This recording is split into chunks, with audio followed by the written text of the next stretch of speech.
Emma just saw a tweet from Andy Beshear. Yeah, What does it thanks say? to all these wonderful people who tag me in things because they know I'm on I'm interested in these Veep stakes. I just really don't want it to be Shapiro or Kelly.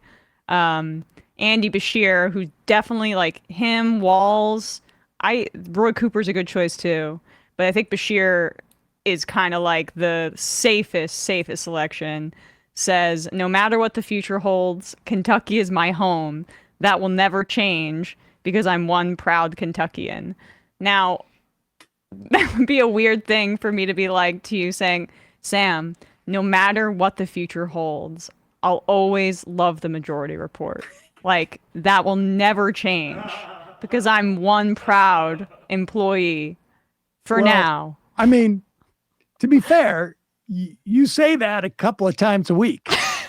Well, the more IMs I get about how I'm on hopium, the more likely it makes me want to just like leave this industry altogether. But anyway, if I see I mean, hopium or wish casting one more time, I'm gonna lose my mind. honestly, like a tweet like that makes me feel like we're 20 minutes away from her nominating, announcing him as the pick. I mean, I can't imagine that's the case. I would imagine that they would wait. I think it would be silly to do it, but um, But it he's also sounds like also been doing this for like a week. Like he has been really heavily hinting, and I can't tell if he's trying to will it into existence or if it's that seems like a little. If I'm presumptuous. if I'm at the if I'm in Kamala's camp, I look at these tweets and I'm going like, what's going on with this dude? That's a little bit weird. I mean, it is a weird thing to be. Yeah. Honestly, it's a weird thing to be tweeting out unless you really have a sense that you're going somewhere. Um, but maybe him. I feel like you know, there's a better way to articulate that if he's just responding to everybody going like, "We want you to go," and him going like, "Look, I'm Kentucky through and through. I don't know what the future will bring, but that'll never change." It's a little bit different. It's just a different phrasing in terms of where you Yeah. put in the emphasis, but who knows? But Um, he is a good choice, right? In the sense of like he won't piss off the teachers union and the anti-genocide people, teachers unions and the anti-genocide people in the same way that Shapiro would. He's youthful. He's I think a foil for JD Vance. I've been saying Bashir for a while, but I have to say that now I sort of like him just You're sold on Walls. I mean, I think it's going to be Bashir over Walls because he's just going to appear more youthful Right. and also I think like that southern accent's going to be attractive. Again, let's be clear. This is a DEI hire Right. for Kamala Harris so it's going to be a white guy He's and got to fulfill the quotas. We he's got can't tell if a he's quota for white qualified. guys and exactly. And I think having a southern accent um, on the ballot is gonna or twang, if you will. I don't know if you call it full on southern accent, pretty close from a guy from Massachusetts, from Worcester. Hmm. That sounds like Right. southern accent to me. And I think if Shapiro is out, and I do think he's out. I mean, I think Oh, just his from your the mouth to God's ears. there's just too many negatives with Shapiro in my mind. And I think probably that are even from the perspective of the Harris team, Pennsylvania still remains huge because you can make up Wisconsin, you can make up Michigan as individual states. She's in play now in Arizona. You can make it up with Arizona, but she's in play in Georgia now, maybe in North Carolina. I Maybe mean, North Carolina. Yeah. unlikely, but it's still a potential. But Pennsylvania is one of those states. There's too many electoral votes. You need that state for a Democrat to win. And if you're not going to go with Shapiro because of the liabilities it creates across the board in other places,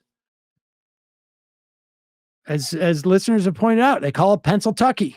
Yep. And they don't call it Pennsyltucky because it's reminiscent of Virginia or Oklahoma, it's because it's reminiscent of Kentucky. And so, the and idea borders between Ohio, like Kentucky, Cincinnati is on one side, it's Ohio, on one side, it's Kentucky. Like they can, I mean, we're not going to get Ohio, but like it's a really interesting contrast with Vance, right? So we'll see.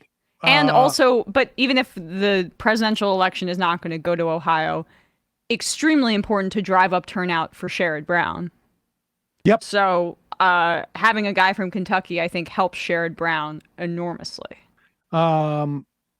Education unions, AAUP, AFT, are universally pressuring Harris' campaign not to pick Shapiro. Yes, and I think it's going to be unlikely that that she does, at least in part by that.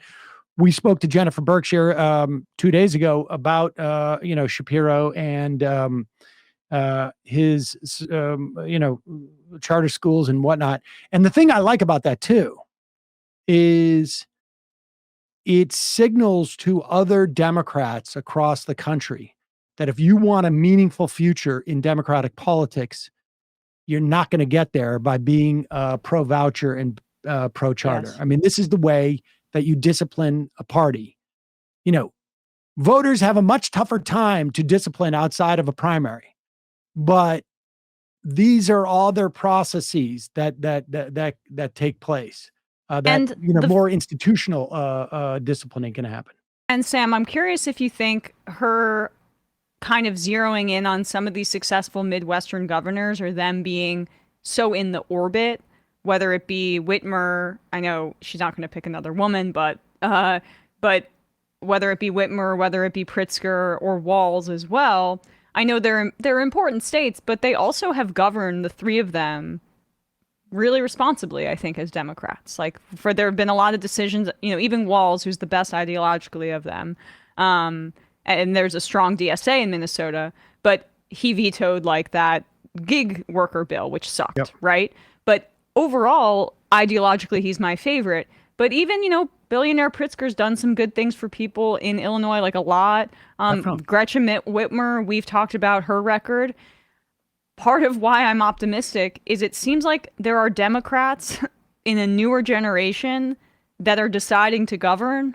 And it's a little easier, I know, when you have both chambers in your states. But I think that that's maybe a message that this campaign is getting with all of these people being involved or considered, is perhaps Kamala Harris is going to govern if she becomes president and try to make aggressive changes. Even Biden did that with, Build Back Better was an ambitious proposal. One of the more ambitious proposals that the Democrats have put forward in decades, right? The initial version before, Biden let Sinema and Portman sort of mess with it. But even the IRA itself, I mean, we've talked about this. I mean, there's been a huge sort of manufacturing and greening implications to the IRA, maybe not as much as we need, but certainly, relative to what we've seen in the past, it's a low bar, I grant you, but I've lived through that low bar period. It was no fun. Right. I mean, exactly. It's not just a sort of a theoretical standard. It's like, you're living through those eras. So, hey folks, don't forget to hit the subscribe button and check out our daily show. We do it every day at 12 p.m. Eastern for about 2.5 hours. We even take phone calls. You should check that out.